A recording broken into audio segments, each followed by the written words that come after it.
We are pleased to welcome Stu Douglas to the Maize and Blue podcast. Stu played in a ridiculous 136 consecutive games while at Michigan, is a 2011 Big Ten champion, and was the co-captain of the 2010 and 2011 team.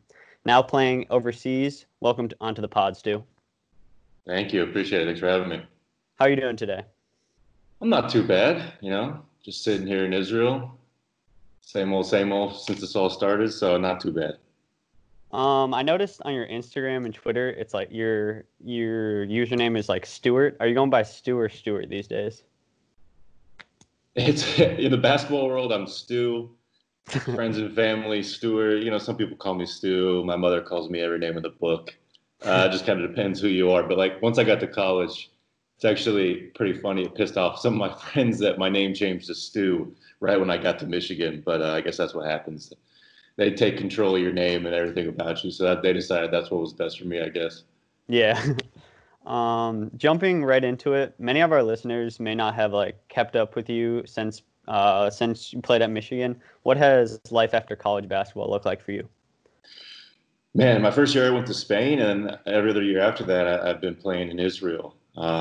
Summers back home in Indiana with my family, and that's just been on repeat, ever since. And it's had its ups and downs, but I keep coming back. I can't quit it. It's been a very interesting ride. Every year brings some sort of new lesson, something new, some new experience that I never thought I would have. I'm 30 now, and I feel like I should be able to have seen it all overseas, but it's just never the case. So I always expect the unexpected. It always keeps it interesting. That's for sure. Yeah. What would you say the biggest difference from the Big Ten college level to overseas? It's a good question.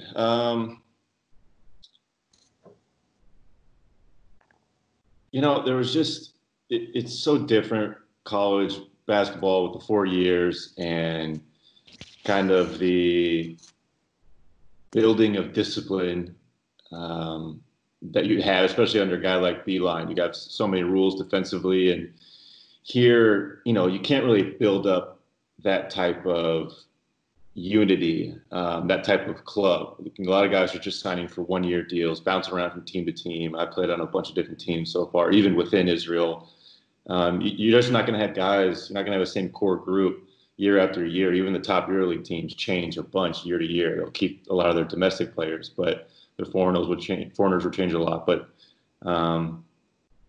so it's very difficult. You just kind of have to survive almost. And some of that discipline gets lost just because you just really can't enforce it. It's just much more difficult to enforce just how everything is set up and how much guys move around year to year and from country to country. So, yeah, I'd say that's the biggest thing. For sure. How has, obviously, in the United States, college basketball and the NBA and pretty much all sports have been affected by the coronavirus? How has the Israel Premier League been affected by it?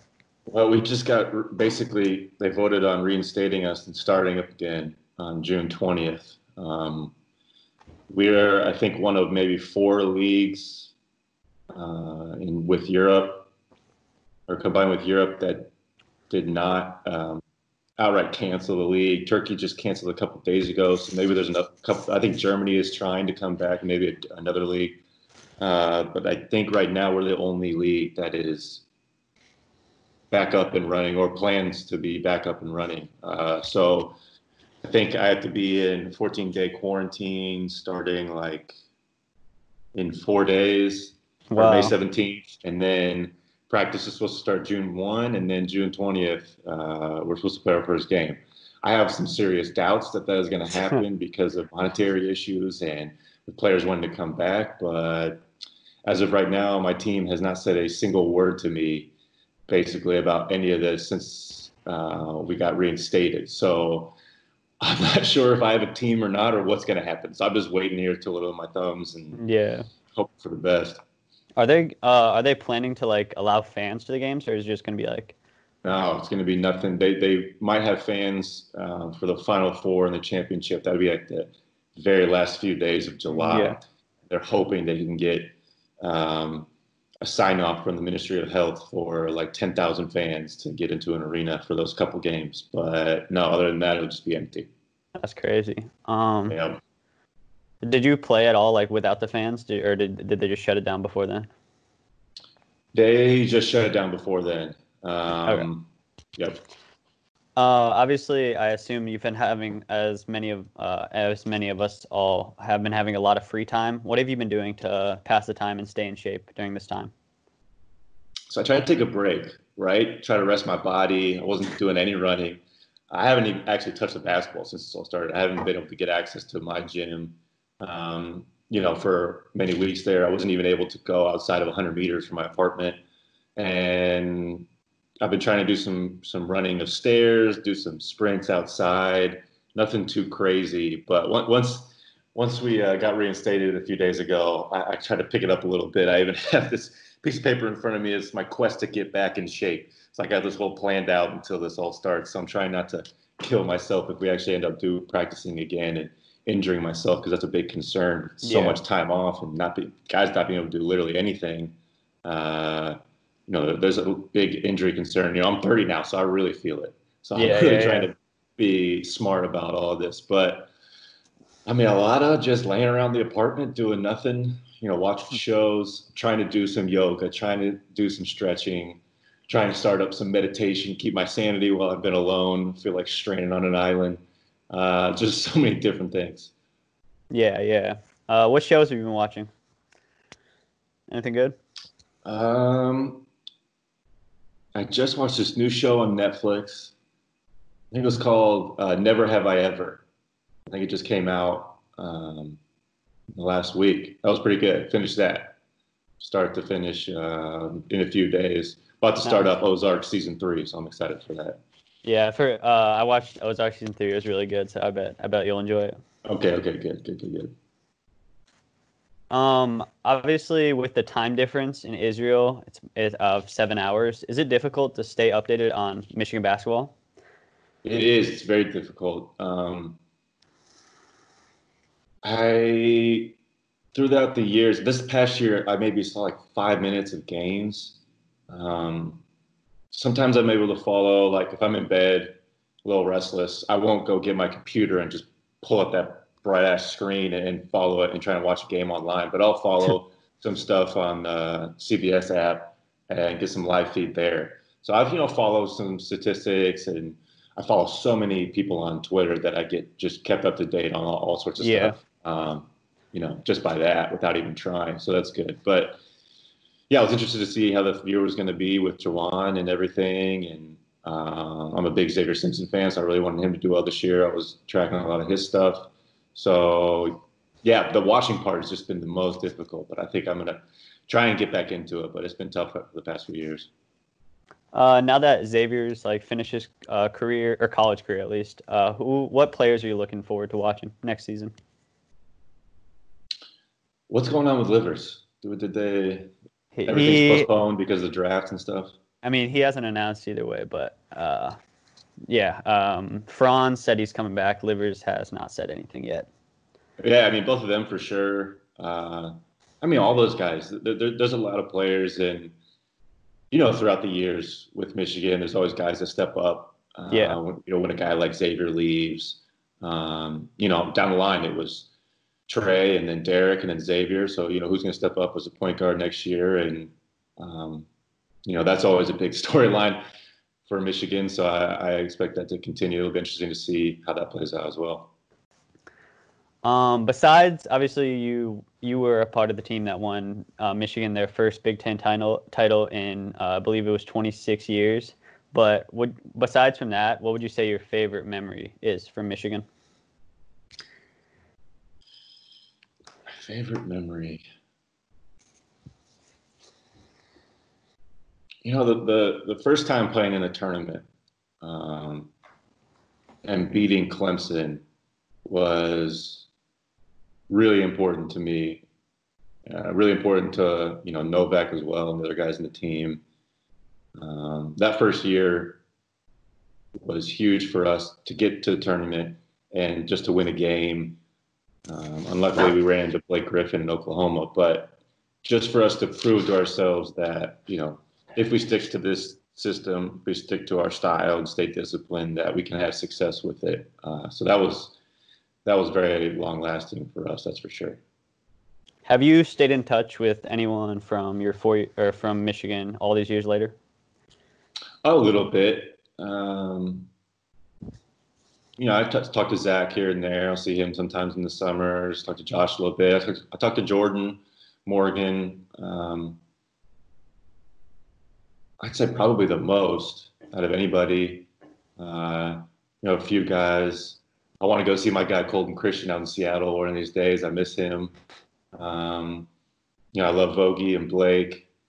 Sometimes I'll see them in the summers, but not too many people. Sometimes it's difficult to even keep in contact with my own family while I'm over here. It's very strange at times. So balancing all sorts of different people to talk to overseas has been a challenge in and of itself. I gotten better this past year. I'm still trying to improve upon that. Yeah, for sure. If you were to, this was a fan submitted question, but if you were to 1v1 Zack Novak today, who's winning? 2-11, who's winning and what's the score? It'd be like,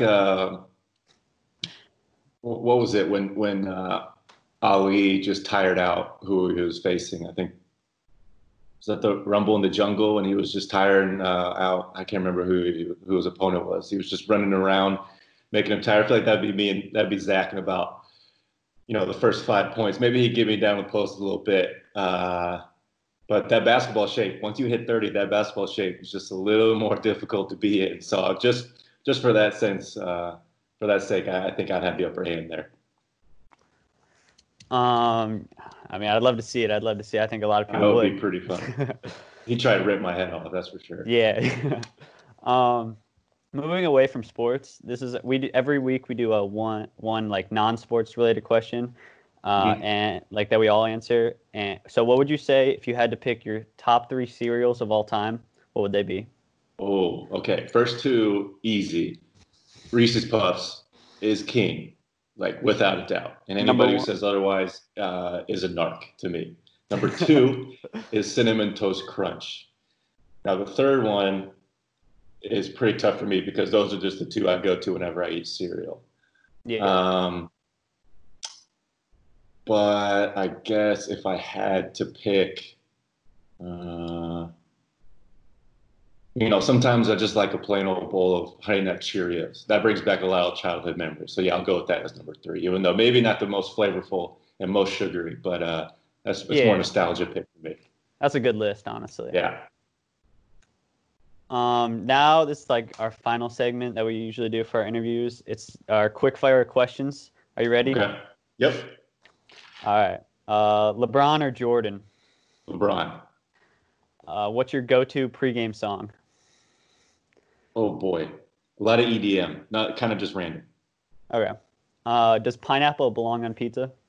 No way. Big House or Chrysler? Chrysler. Favorite TV show of all time?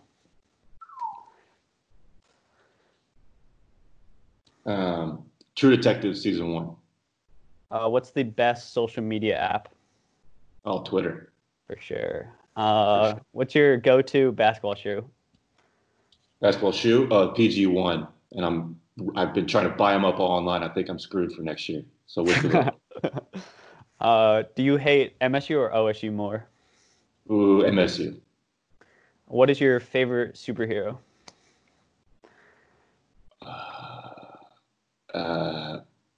The Chris Pratt one. What's his name? Star-Lord. Star-Lord, yeah. And finally, this is our fan favorite. Do you eat mac and cheese with a spoon or a fork? Old me was fork, now a spoon. Yes, you've changed for the better. Exactly. All right, that's all the questions we've got today. Anything else you want to say to the people before you head off?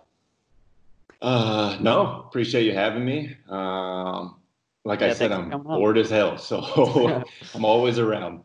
Thanks for coming on the podcast, Stu. We really appreciate having you on. If you ever want to come on in the future, just let me or any of the other guys know, and we'll definitely make it happen if you want. I suspect many of you already follow Stu, but if you don't, his social media links will all be in the description below, so make sure to give him a follow there. Thanks again for taking the time, and now we will move on to our next big segment, the fan favorite voicemail questions.